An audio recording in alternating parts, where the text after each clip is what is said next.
terminaste involucrada y me dices que terminas en la cárcel. Termino en la cárcel por cohecho, por dar u ofrecer. Es un delito que no es excarcelable, que siempre apenas te capturan, te dan... Que es como ofrecer algo sí, a servidores públicos. A servidores públicos. Entonces lo llevan a él preso, pero la forma como me detienen es que ve su esposo otra vez, o sea, otra vez capturado. Ok, entonces ustedes están en la oficina, tú estás en la oficina y te llaman. Sí. Y te dicen, capturamos a su esposo otra vez, véngase para acá, ¿sí? Sí, señor. Okay. Entonces yo salgo corriendo, no, mi esposo, no sé qué. ¿Y tú fuiste, no sé, abogado, amigo, te fuiste sola? Sola, que un amigo me dijo, espérese y usted váyase con un abogado, no se vaya a ir sola. Yo, pero ¿por qué me van a hacer a mí? Yo no tengo nada que ver con nada. Cuando no, sí señor, que voy llegando y me dicen, usted también está capturada. Y ellos andaban pendientes, por dónde viene, ya viene, o sea, a mí no me capturaron, a mí no me fueron a buscar como a él, que sí lo fueron. Ese día él estaba en la mañana en la oficina y yo llegaba más tarde. No estaba en la oficina, él era el que está en la oficina, él sí lo llegan otra vez allá en la oficina como la primera vez que lo capturaron con sus 5 empleados, esta vez llegan solo por él y lo llevan y a mí me avisan ya cuando lo tienen ahí en Cali y me dicen, mire, su esposo está capturado, tal, necesitamos que venga para poder entregarle los papeles y informar y la audiencia que hacen de imputación. Con mentiras, literal. Con mentiras. Si me llaman, ¿por dónde vienes? Yo ya voy cruzando el peaje. Bueno, acá la estamos esperando, doctora. Y llegas tú allá y la sorpresa disculpe, usted también queda capturada. Así fue. ¿Y qué más te dijeron? ¿Cuáles eran las razones? No decían, en ese momento no pero... sabíamos, no me dijeron el delito, eso es una de las cosas, pero que se pueden alegar después en la forma de la captura, todo eso, pero nunca, en ese momento no hicimos nada. Yo me quedo sorprendida, yo no sabía qué hacer. Otra vez la fuerte, yo siempre como sacando el pecho, él sí se quedó mal. Pero yo no, o sea, el volver a caer era para él difícil. Cambio yo es como que yo soy la berraca, yo voy a poder, no sé qué. Bueno, nos llevan y nos van a hacer imputación de los cargos por cohecho, que supuestamente por unas interceptaciones de llamada que habían hecho a los teléfonos y que habían visto eso y estaban transliteradas, o sea, estaban escritas, no habían audios de las llamadas. Okay. Pero el juez de garantías dice que sí, que vamos para la cárcel. A mí me solicitan casa por cárcel porque pues las 2 niñas son menores de edad y entonces van a darme, se solicita que me dejen a mi casa ese beneficio. Okay. Y sí, a mí me mandan a casa por cárcel y a él lo dejan en el búnker de la fiscalía mientras le van a asignar una cárcel, a ver a cuál le corresponde. Entonces yo llego y vuelvo a buscar al abogado que le había contratado inicialmente, otra vez de Bogotá, y pues que ya sabía uno que es bueno y que sabía más o menos de qué se trataba los movimientos de la oficina o qué era lo que se había hecho de malo, pero un cohecho es diferente porque no se trata de nada de la operación de la oficina, sino es algo externo que supuestamente usted fue y le ofreció plata a un empleado público. Los dos los estaban culpando por lo mismo. Estábamos en el mismo caso. Entonces él asume la defensa, pero él no quería, ¿no? Él siempre había dicho que yo había tenido algo anteriormente con el abogado, que en ciertas nunca había sido eso. Pero o sea, me estás diciendo que él te estaba culpando de que tú le habías sido infiel durante el tiempo que yo le ayudé a sacarlo y que yo había algo con el abogado. Ok, ese punto es importante. Entonces él creía que tú le fuiste infiel con el abogado. Sí. Lo único que hice fue pues sacarlo porque entonces, si no, pues porque lo había sacado la primera vez, había salido al suelto y no había habido ningún problema. Y entonces él no quería firmar el poder, no quería, pero pues mi mamá le dice, mire, es que esta vez ya no está de por medio usted solo, está por medio mi hija. Y yo quiero que sea él. Entonces como que lo acepta a regañadientes, pero lo acepta. Y él sabía que él era bueno y que sabía que lo podía. Pues y el abogado sabía también de que estaba metido en un rollo de que creían que es. Entonces él como es muy, ¿cómo se dice? Cuando tú tienes, es muy profesional, él independientemente, eso él sí me dijo, pero él sí quiere, porque pues él, dice esto y dijo esto.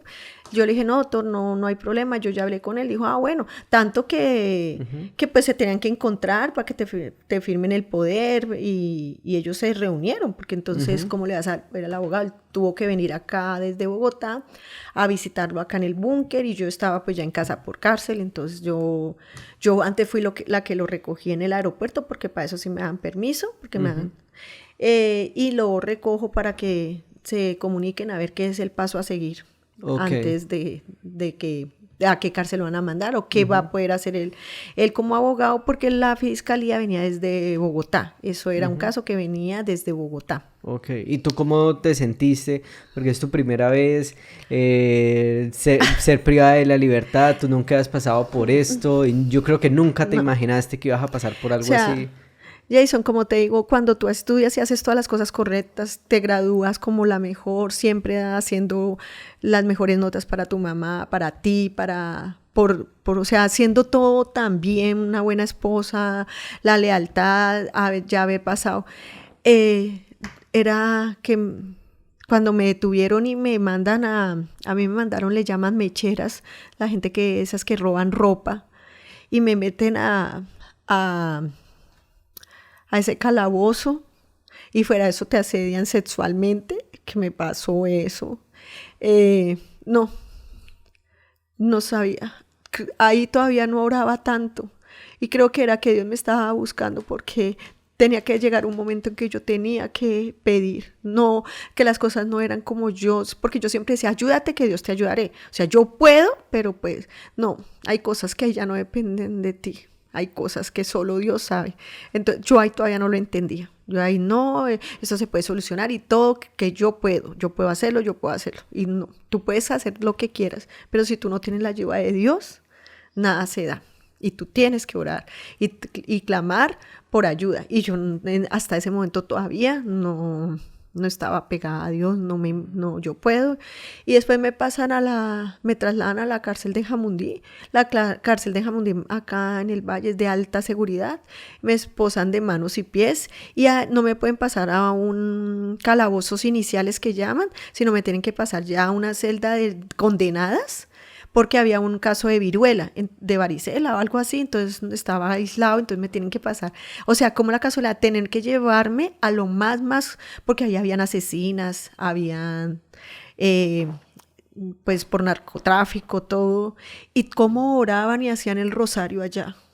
Y a pesar de que fueron como 2 semanas que estuve en esa de Jamundí, ahí fue cuando yo empecé a decir que... porque ya yo no dependía, ya quién iba a sacarme, dependía era de mi hermana que vino a colaborarnos y de mi mamá que se había quedado con mis hijas, pero quién iba a buscar, yo sabía que se necesitaba, que cómo es buscar un abogado, darle los procesos, estar pendiente, porque tú puedes contratar al abogado, pero tú tienes que estar ahí encima siempre, mire doctora, hay que esto, qué necesita, qué hay que traer, ya vete, ellos no te van ellos no, hay que apoyar al abogado, si no, no te puede sacar. Y yo decía, ¿qué va a pasar acá?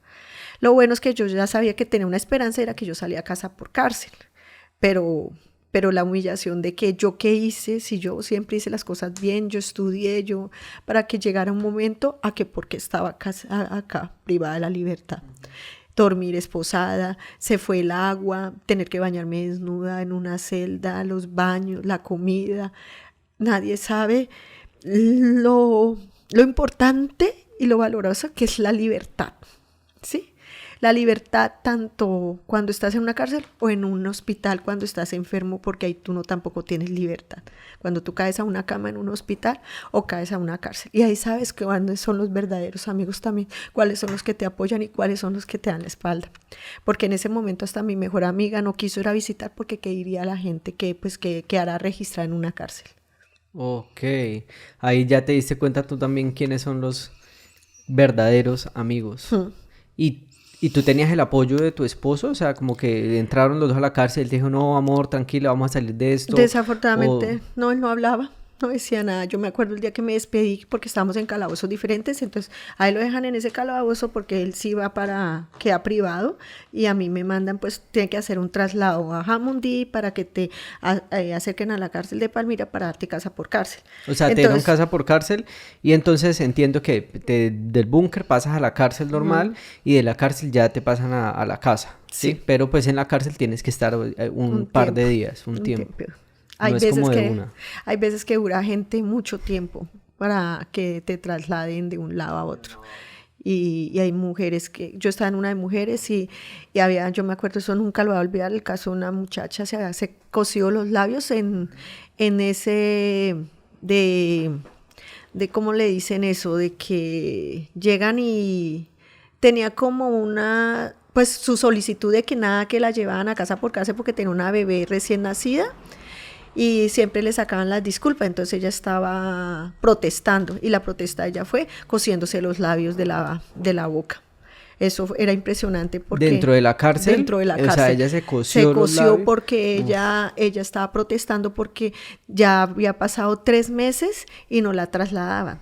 Entonces yo decía, no, pues entonces ¿cuánto yo voy a durar para que me hagan mi traslado? Que porque no hay combustible, porque no hay personal, ese era uno de los motivos. Excusas. Y eso normalmente pasa, eso es normal que pase. Wow. Y bueno, tú sí corres con la suerte de que te trasladan rápidamente, entre comillas. O sea, ¿cuánto tiempo duraste ahí en la cárcel? Fueron como 2 semanas, que estuve ahí, sí. Claro, que es una humillación, es algo supremamente difícil.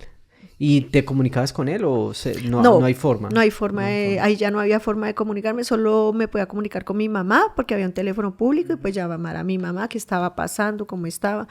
Entonces ellas era tratando de hacer el trámite para que me sacaran rápido para llevarme en casa por cárcel. Ok, y el abogado. Y el abogado, que eso, y ya mi mamá había logrado pues él, lo que sí me había enterado era que él había buscado un amigo para que asumiera la gerencia para la empresa no quedara sin gerente, porque eso daba pie a que el contrato se pudiera caer y se terminara. Entonces también ya había un amigo, ya estaba al frente de eso, que él sí se comunicaba, iba y lo visitaba ya en el búnker, porque estábamos totalmente ya lejos uno del otro.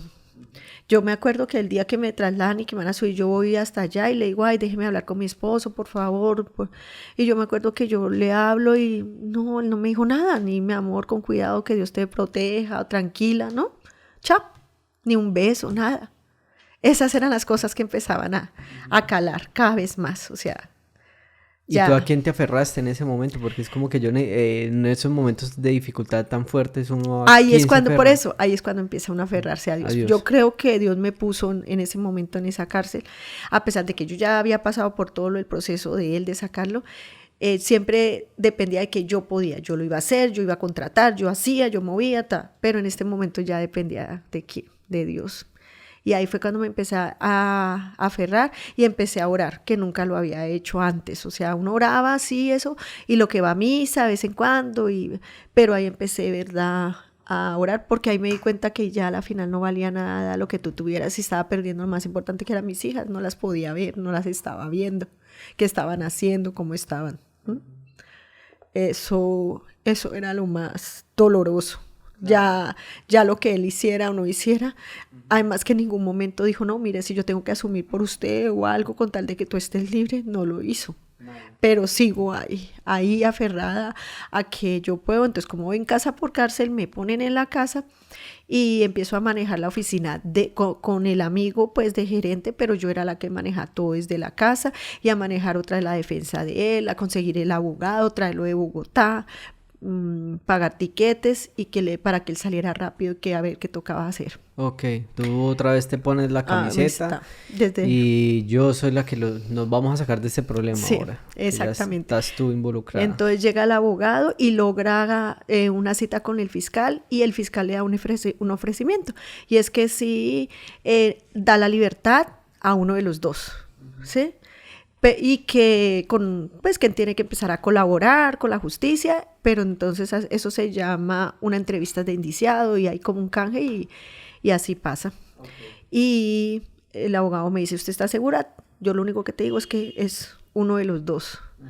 Y yo pues estoy en la casa, yo no pensé en mí, pensé en él. Yo estoy en mi casa, yo ya estoy con las niñas, él tiene que salir de allá. y exactamente se hace la audiencia en Bogotá con colaboración del fiscal y le dan la libertad a él casi mes y medio después. ¿Sale? Lealtad y amor, o sea, tú por encima de tu libertad, porque pues estaba en casa, Sí. pero estás casa Estoy por privada. cárcel, estás privada de la libertad, y aún así decides, no, que le den la libertad a él. ¿Con A qué él. finalidad? ¿Cuál fue el motivo? ¿Por qué él y no tú? Porque no quería que él volviera a pasar por lo mismo, o sea, otra vez encerrado. ¿Cómo lo iba yo a visitar si yo también estaba en casa por cárcel? Y si nos estaban dando esa oportunidad, yo estaba, lo que te digo, siempre pensé en el bienestar como familia. Y si él estaba libre, él iba a poder también ayudar a mover y a que no todo peso me cayera a mí. Y que por encima de todo, o sea, lo que yo te digo, esa lealtad de que otra vez voy a sacrificar algo por él y él lo va a ver y va a estar, mejor dicho, orgulloso de lo que hice por él. Y entonces le conceden... Me equivoco, le conceden la libertad, él vuelve, pero él sí queda libre, no en casa por cárcel, sino le dan la libertad. Sí. Mientras tanto, seguimos sumidos en un proceso que lleva su tiempo de audiencias, de investigación, de todo. Él hace su colaboración, lo que tiene que hacer, y vuelve a asumir la gerencia de la empresa y continúa, y yo en casa por cárcel, y él ya fuera libre. ¿Cuánto tiempo duraste tú en casa por cárcel ahora? Casi 18 meses. Uf. 18 meses cuando dice la fiscal y ya con el abogado que siguió trabajando y todo, dice que disculpas, que sabían que habían cometido un error y que ya cuando íbamos a entrar a juicio y retira a la fiscalía todos los cargos que tenían en mi contra y me dan mi libertad. Ni por preclusión, porque preclusión es porque, o por vencimiento de términos, no. Esto es porque la fiscalía aceptó que cometió un error y retira todos los cargos en contra mía, pero es 18 meses después.